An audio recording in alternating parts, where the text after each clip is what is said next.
सभी साथियों को कुछ बातें बता दूं, शायद मंच संचालक भाई साहब को पता नहीं था। सबसे पहले तो आपके बीच में कौन कौन स्टार बैठे हैं, आप इन लोगों को टीवियों में देखते हो। इन भाई साहब को थोड़ा परिचय करवाना नहीं आया, मैं करवा देता हूं। सबसे पहले आपके बीच में हरियाणवी कलाकार, बॉलीवुड कलाकार जिसके सैकड़ों गाने आ चुके हैं, नवीन नारू। एक बार खड़ा होगा। मेरा भांजा है ये नवीन नारू जी, हरियाणवी कलाकार है, सैकड़ों गाने आ चुके हैं इनके। बॉलीवुड में भी इन्होंने काम किया, अभी एक मूवी आने लग रही है। दूसरा आपके बीच में हरियाणवी कलाकार, राइटर, लेखक जिसने हरियाणवी गाने लिखे हैं, परवीन पुनिया पनियार। एक भाइयों भाई साहब, आदमिया का परिचय से तो पता तो हो गया आप लोगों को आपके बीच में आए कौन है। एक हमारे हरियाणा का बहुत ही बड़ा किसान नेता, कौम के लिए जीने मरने वाला, हमारे बीच में हमारा बड़ा भाई है अजीत गणगस धनाना।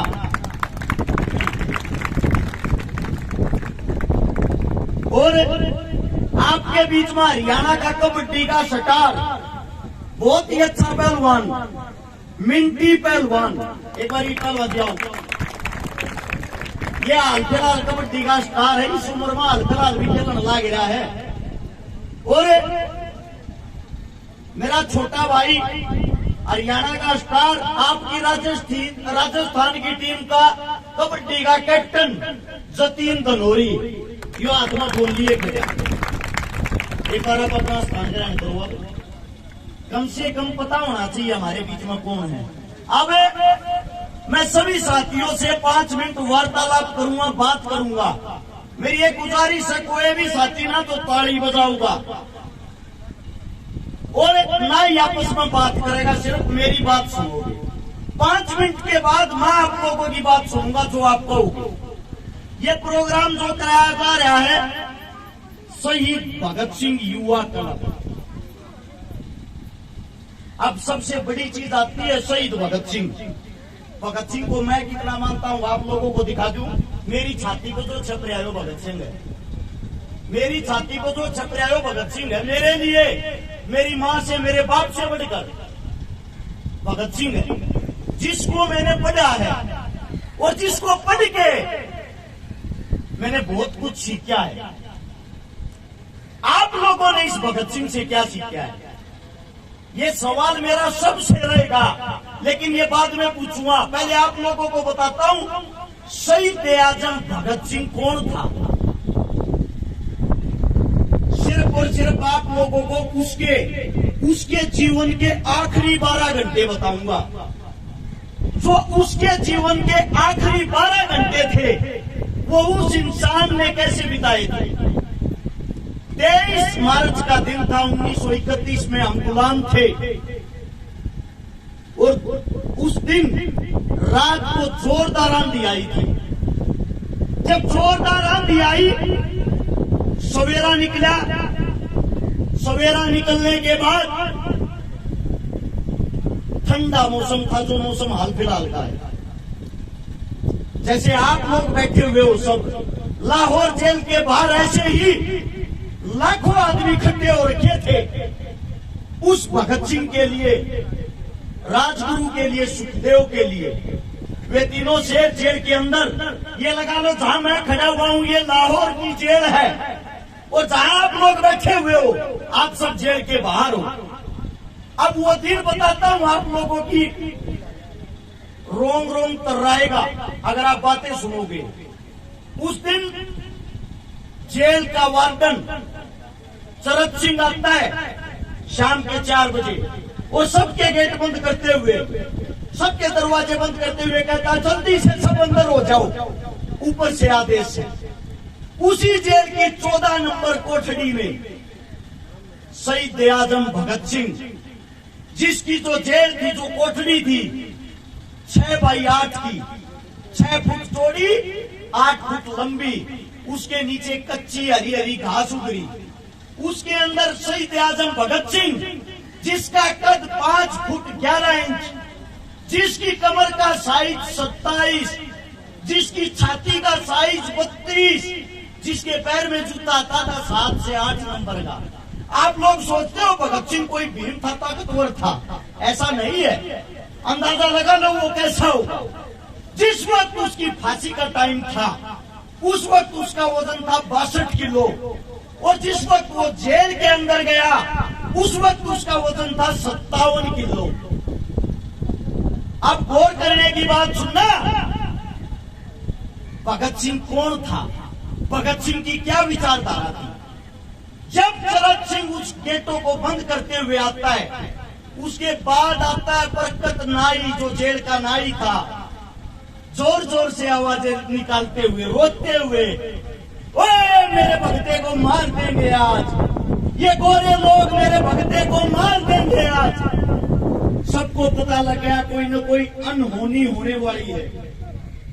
इतनी देर में सरदार जी का वकील आ जाता है, प्राणनाथ मेहता। वो भगत सिंह को कहता है, सरदार जी आपको फांसी होनी थी कल सुबह 6 बजे, लेकिन ये लोग आपको आज ही फांसी देना चाह रहे हैं। ये इतने भयभीत हो गए हैं, इतने डर गए हैं। भगत सिंह बोला, मेरे को फांसी की चिंता नहीं है, मैंने एक किताब मंगाई थी, वो किताब लेके आए। प्राणनाथ मेहता ने वो किताब निकाल के दे दी, जिसका अंतिम समय चंद घंटों के बाद उसके सामने खड़ा है। वो इंसान आराम से शेर की तरह किताबें पढ़ रहा है। वो इंसान आराम से किताबें पढ़ रहा है। प्राणनाथ मेहता, उसका वकील, बोला, देश के लिए कुछ कहना चाहते हो आखिरी शब्द? भगत सिंह जी ने कहा, साम्राज्यवाद मुर्दाबाद, इंकलाब जिंदाबाद, इससे अलग मैं कुछ नहीं कहना चाहता। ये बात होने के बाद प्राणनाथ मेहता ने देखा एक छोटा बच्चा, आज भी इसके अंदर इतना जोश, इतना लीडर, और जेल के बाहर इतने आदमी खड़े थे। अगर एक आदमी जेल की एक ईंट उठाता ना, उस जेल को तोड़ के रख देते। लेकिन हम गुलाम थे, हमारे पैरों में जंजीरें थी। उस जेल के बाहर ही खड़ा हुआ एक इंसान विलाप कर रहा था, जिसका नाम था बोगा, जो वाल्मीकि जाति से था। बोगा, वाल्मीकि। आप लोग आजकल जातिवादों में अपनी ऐसी तैसी कराते हो, आपस में लड़ते हो, आपस में भेदभाव करते हो। भगत सिंह का आखिरी सपना था उस बोगे को, मैं बता देता हूँ बोगा कौन था। वो जेल की सफाई कराया करता, जेल का भगत सिंह का मलमूत्र उठाया करता, और भगत सिंह प्यार से उस बोगे को बेबे कहा करता। पंजाबी भाषा में बेबे माँ को कहते हैं, उसको माँ कहा करता। जेल के और आदमी बोले, अरे वाल्मीकि जाति के इंसान को तू बेबे का रहा है, माँ बना रहा अपनी, किस लिए? भगत सिंह बोला, मूर्खो, जब मैं पैदा हुआ मैं छोटा था, मेरा मलमूत्र या तो मेरी माँ ने उठाया था, और आज या मेरी ये माँ उठा ली है, मेरे लिए ये मेरी माँ ही है। भगत सिंह ने बोगे से कहा, बोगे तेरे हाथ की रोटी और खाना चाहूं बेबे, अपने हाथ की रोटी खिला दे मेरे को। वो बोला, सरदार जी आप उच्च जाति के हो, मैं एक छोटा सा इंसान, आपको रोटी खिला दूंगा, लोग मेरे को मार देंगे। भगत सिंह बोला, मैं हूं ना, खाने वाला मैं हूं, तू क्यों चिंता कर रहा है? बोगा अपने घर से रोटी बना के लाता अपने हाथों से, और बोगा टूक तोड़ के एक निवाला भगत सिंह के जैसे ही मुंह में देता है। बोगे की आंखों से आंसू निकल आए। बोला, रे भगते, तू किस मिट्टी का बना हुआ है, तू किस मिट्टी का बना हुआ है? लोग आपस में जातिवाद में लड़ रहे हैं और तू इतना प्यार कर रहा है सबसे। वही बोगा जेल के बाहर खड़ा था। भगत सिंह की आखिरी ख्वाहिश थी एक बारी उसके हाथ की रोटियां खाऊं। वो बाहर चिल्लाता चिल्लाता बेहोश हो गया, जेल के अंदर उसको भी नहीं घुसने दिया। जब भगत सिंह को अंग्रेज आए, वो टीम आई, फांसी के लिए लेके चल दिए। फांसी के लिए जब लेके गए, तीनों से पूछा गया तुम्हारी अंतिम इच्छा? गाली देते हुए बोला, शहीद आजम सरदार, अबे कुत्तो, आखिरी इच्छा यही है, इस देश को छोड़ के चले जाओ। पहली इच्छा भी यही थी, इस देश को छोड़ के चले जाओ। हंसते हुए कहा, ये तुम्हारे बस की नहीं, अपनी फांसी की तैयारी करो। 7:28 पे उन योद्धाओं को फांसी के फंदे पर चढ़ाया जाता है। 7:33 पे उनकी फांसी पूरी होती है। उस 5 मिनट के दौरान जब ये पूछा गया तुम्हारे में से सबसे पहले फांसी के फंदे को कौन चूमना चाहेगा, एक ऐसा पागल था जिसका नाम था सुखदेव। उसका कहना था मैं देश के लिए एक बार मरना चाहता हूँ। सुखदेव ने हंसते हुए कहा सबसे पहले फांसी के फंदे को मैं चूमूंगा। पहले सुखदेव का नंबर, फिर भगत सिंह का, फिर राजगुरु का। बाहर उसकी माताजी खड़ी थी। उसकी माताजी ने कहा था बेटा जिस फांसी के फंदे को तू अपनी दुल्हन कहता है, जब वो तेरे गले में डल है तेरी आवाज मेरे कानों तक सुनाई देनी चाहिए। ये बताया जाता है उस वक्त भगत सिंह ने इंकलाब जिंदाबाद का नारा इतने जोर से लगाया था, बाहर खड़े 1 लाख आदमियों को साथ सुनाई दिया था। उनको मृत घोषित करके हमारे देश के जवानों को, हमारे देश के क्रांतिकारियों को उनके टुकड़े टुकड़े कर दिए। उनके टुकड़े टुकड़े करके सोचा इनको जेल के अंदर चलाओगे, बाहर पब्लिक को पता लग जाएगा। बाहर से ट्रक मंगा लिया, ट्रक मंगाकर उसके अंदर बोरियों में बांध के उन लाशों को बदतमीजी के साथ भगाया गया और पिछली जेल की दीवार तोड़ के वहां से निकाल के ले गए सतलुज के किनारे। सतलुज के किनारे जब लेके गए वहां के गांव जाग गए और उन अंग्रेजों का हमला बोल दिया। आधी कच्ची जो लाश थी उसको वहां से वापस निकाल दिया। जिनका पूरा शरीर जला नहीं था, अंतिम संस्कार हुआ नहीं था, उसको निकाल के अगले दिन की जब सुबह होती है सबको पता लग जाता है हमारे बीच भगत सिंह, राजगुरु, सुखदेव नहीं रहे। वो लाखों आदमी उनके अंतिम संस्कार में काले कपड़े पहन के, काली पट्टी हाथा पर बांध कर, काले झंडे हाथा में लेकर उन तीनों की लाशों को लेके, उन तीनों की लाशों को सोच के देखो, एक अधजली लाश को, तीनों लाशों को भगत सिंह की माँ के पास था। भगत सिंह की माँ जिसको अपनी गोदी में ले ली है, भगत सिंह का पिताजी सरदार किशन सिंह उन तीनों बेटों को अपनी गोदी में उठाए हुए। वो मंजर कैसा होगा? उसको लेके अंतिम संस्कार के लिए जब जाते हैं, उनका अंतिम संस्कार हिंदू और सिख दोनों रीति रिवाजों के द्वारा किया जाता है। वहां पे लेकिन सबसे पहले जो नवज पढ़ता है, नवज पढ़ने का काम किया वो मौलवी ने किया। उसके बाद ब्राह्मण ने उनके अंतिम संस्कार का क्रियाक्रम किया। और एक आज का समय है जो हमें एक करने के लिए इस देश को छोड़ के चले गए, जिनकी लाशों का बदला आज तक नहीं लिया गया, आज तक उनको शहीद का दर्जा नहीं मिला, आज तक उनका कहीं जिक्र नहीं होता, आज तक कोई भी पार्टी उनके विचारों पे नहीं चल पाई।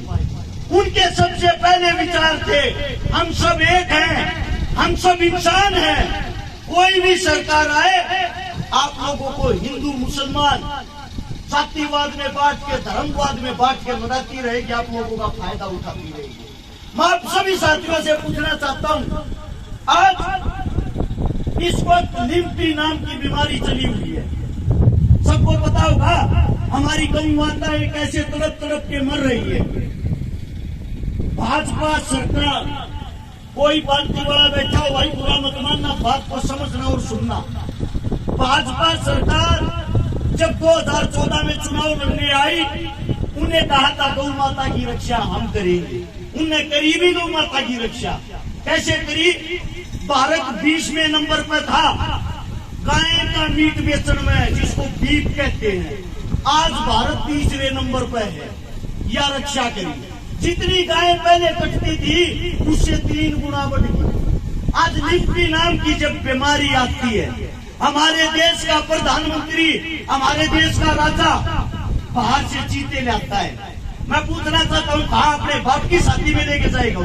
क्या कमाएंगे वे? उनके पास इस बात का कोई जवाब है? क्या काम आएंगे उनके लिए वे? हर जगह बस उनको एक ही काम है, इस लोगों को आपस में लड़ा दो, भिड़ा दो, हिंदू मुस्लिम करा दो, उसको उसका दुश्मन बना दो और तुम राज करते रहो।